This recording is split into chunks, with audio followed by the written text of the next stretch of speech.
नमस्ते. श्री स्वामी समर्थ. मी Mrs Sushma Thackeray.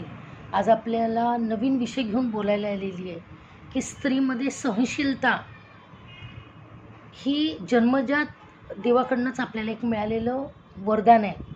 पण याचा अर्थ असा नाही की कोणी आपल्यावर अन्याय करावा आणि आपण तो सहन करावा. तो काळ गेला.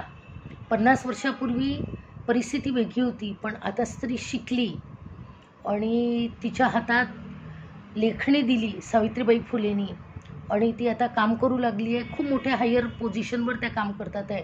पण याचा अर्थ असा नव्हे की आपण आपली पायरी ओलांडून वागणं. आता जे काही घटना घडत आहेत, पेपरला येतात आहे किंवा यूट्यूबला दिसतात आहे, याचा अर्थ की सहनशीलता नाही आहे, पेशन्स नाही आहे स्त्रीमध्ये. आणि प्रामुख्याने प्रत्येक मुलीने आपल्या आईला मैत्रीण समजून प्रत्येक गोष्ट शेअर करायला हवी. जर तुम्हाला एखादी व्यक्ती आवडत नाही तर तुम्ही पहिलेच सांगा की ही व्यक्ती मला आवडत नाही, या मुलाशी मी लग्न करणार नाही. पण उगाच जबरदस्तीने लग्न करायचं आणि मग त्या मुलाची विल्हेवाट लावायची, कसं बसायचं, हे एकदम चूक आहे. त्या मुलीने हे जे टोकाची भूमिका उचललेली आहे हे कुणालाही पटण्यासारखं नाही आहे. तिने पहिलेच, जर ती इतकी हुशार मुलगी होती असं म्हणतात, तर तिने तिच्या आईला का नाही सांगितलं? आणि या गोष्टी सायकोलॉजिकली आईला तर कळायला पाहिजे होत्या की ही मुलगी बाहेर राहते, किंवा जर इतकी खूप डॅशिंग आहे, तिचा चेहऱ्यावरून पण दिसतंय की ती मुलगी किती उग्र आहे. पण या गोष्टी घरातल्या लोकांनी समजून घ्यायला पाहिजे होत्या आणि घरातल्या घरात मॅटर सॉल्व करायला पाहिजे होतं. दुसऱ्याच्या मुलाला, एवढ्या मोठ्या 30 वर्षाच्या मुलाला मारून टाकलं, ही किती म्हणजे खेदास्पद गोष्ट आहे. स्त्रीला कलंक आहे ही मुलगी. म्हणजे एवढी टोकाची भूमिका उचलणं. एका आईचा मुलगा गेलेला आहे, लक्षात घ्या. असं कुठल्याही मुलीने करू नका. स्त्रियांनो, सावध व्हा, पेशन्स ठेवा. आणि 2 दिवसाचं प्रेम किंवा शारीरिक ॲट्रॅक्शन म्हणजे प्रेम नव्हे. राधाकृष्णाचं प्रेम बघा कसं होतं. एकाला ताप आला तर दुसऱ्याला कळत होतं की काय झालं आहे म्हणून. म्हणजे एकदा कृष्णाला खूप ताप आला आणि रुक्मिणी दूध घेऊन गेली, तर तेव्हा ते पीत नव्हते. तेव्हा राधाने म्हटलं दे मी पिते, म्हणजे त्याच्या पोटात जाईल. तर राधाच्या शरीरावर पूर्ण फोडं आलेले होते. याचाच अर्थ असा की हे ॲट्रॅक्शन कृष्ण आणि राधाचं जे होतं ते फिजिकली ॲट्रॅक्शन नव्हतं, मेंटली ॲट्रॅक्ट ते झालेले होते. तसं एकमेकांवर प्रेम करा. बघा, आता जुनी जी पिढी आहे त्यांच्या लग्नाला 50-50 वर्ष होऊन गेलेले आहे, पण भांडणं सर्वांमध्ये होतात.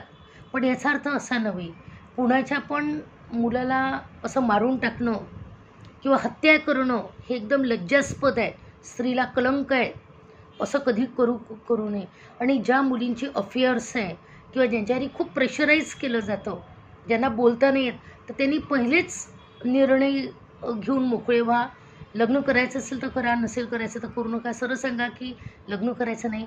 पण 2 घराण्यामध्ये एकोपा येतो तेव्हाच लग्न चांगलं टिकत असतं. 2 लोकांमध्ये किंवा 2 व्यक्तीमध्ये चांगली केमिस्ट्री जुळणे, सुसंवाद होणे, यालाच लग्न म्हणतात. पण जर टोकाची पावलं उचलायची असेल मुलींनो, तर त्याच्याऐवजी तुम्ही लग्न करू नका, तशाच राहा.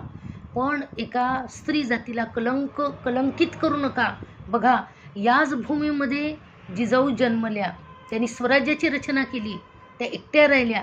तेव्हा तर शहाजी महाराज बँगलोरला होते, पण त्यांनी 11 वर्षाच्या शिवबाला आणून पुण्यामध्ये कसबा गणपतीची स्थापना केली, सोन्याचा नांगर फिरवला आणि स्वराज्याची रचना केली.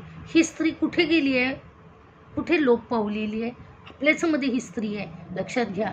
राणी लक्ष्मीबाई, अहिल्याबाई होळकर, सावित्रीबाई होळकर, काय त्यांनी असं आपल्याला दान दिलं? हे शिक्षण आहे आपलं की आपण सुशिक्षित झालो म्हणजे याचा अर्थ खूप शूरवीर झालो आणि खूप काही टोकाची भूमिका उचलायचं आहे? बिलकुल नव्हे. जमिनीवर पाय ठेवून बघा. किती तुम्ही डॉक्टर, इंजिनियर असा, वकीलबाई असा, किंवा अजून जज असा, किंवा अजून मोठमोठे तुम्ही जहाजं चालवा, पण एक रिस्पेक्टनी राहा. रिस्पेक्ट द्या, रिस्पेक्ट घ्या. आणि आपल्या आईला सांगा, वडिलांना सांगा, पण कुणाच्या जीवाची अशी अवहेलना करू नका. आणि सेकंडरी म्हणजे जर तुम्हाला काही घराण्यात खूप त्रास देण्यात येतो मुलींना, त्या बोलू शकत नाही, माहेरी पण सांगू शकत नाही, खूप प्रेस्टिजियस घराणं आहे असं त्या समजतात, पण अशा वेळेला स्वतःच्या पायावर उभे राहा. स्वतःचा काहीतरी व्यासंग जपा, चांगली गाणी ऐका. खूप टेन्शन्स आले असतील तर मनाच्या मनात चांगला विचार करा, पॉझिटिव्ह मोटिवेशनल थॉट्स ऐका, किंवा आपल्या मैत्रिणीला तरी सांगा की तुमच्यावर काय अत्याचार होत आहे. आणि जर याची दखल कोणी घेतली नाही तर सरकारने पण खूप काही अशी आश्रमं उघडलेली आहे की तिथे तुम्ही जाऊन राहू शकता. चांगल्या पद्धतीने तुम्हाला जे विणकाम येत असेल, जे काही येत असेल, 4 पोळ्या तर करता येत असतील, त्याचा बिझनेस तुम्ही सुरू करा. पण स्वतःच्या जीवावर हावी होऊ नका. आपलं जीवन खूप अमूल्य आहे. बघा, मानव जीवन मिळालं म्हणजे मागच्या जन्मीचा खूप चांगला ठेवा आहे, म्हणून हा जन्म मिळालेला आहे. तर या जन्माचं सार्थक करा. आपल्या आजूबाजूच्यांना पण हा संदेश द्या. आपला एक गुरु असावा.